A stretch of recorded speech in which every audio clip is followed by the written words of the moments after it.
દિશામાં હોતા નથી, એટલે કે તે અસ્તવ્યસ્ત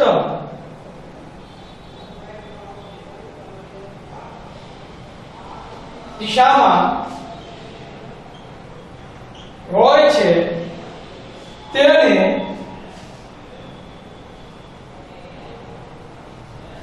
અનિયમિત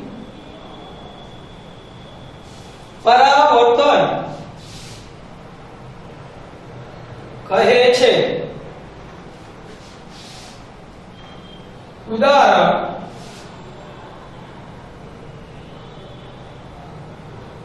પુસ્તક પરથી થતું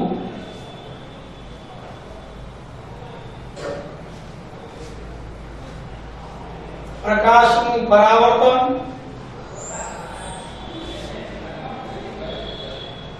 ટેબલ પરથી થતું પ્રકાશનું પરાવર્તન વગેરે।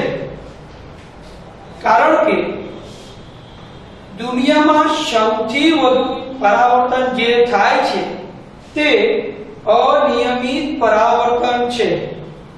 તમે જે અત્યારે વિજ્ઞાન અને ટેકનોલોજીનું પુસ્તક વાંચી રહ્યા છો તે પુસ્તક વાંચી શકવાની જે શક્યતા છે તેનો આધાર અનિયમિત પરાવર્તનને કારણે છે। જો અનિયમિત પરાવર્તન ન થતું હોત તો આપણે એક સાથે આટલા બધા પદાર્થો કે ચીજ વસ્તુઓને નિહાળી શકતા ન હોત। એટલે તમામ જે પદાર્થો આપણે જોઈ શકીએ છીએ અત્યારે તે સપાટી ખરબચડી છે। જોતા આપણે કોઈ સપાટી એમ લાગી શકે કે તે લીછી છે, વાસ્તવમાં તે ખરબચડી હોય છે જેને માઇક્રોસ્કોપથી નિહાળી શકાય છે। હવે આ બંને પરાવર્તન નિયમિત અને અનિયમિત પરાવર્તન, આ વાત થઈ પ્રકાશના પરાવર્તનની।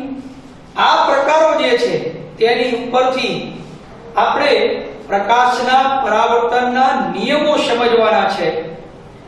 આ નિયમો આપણે નેક્સ્ટ ટાઈમ પછી લઈશું।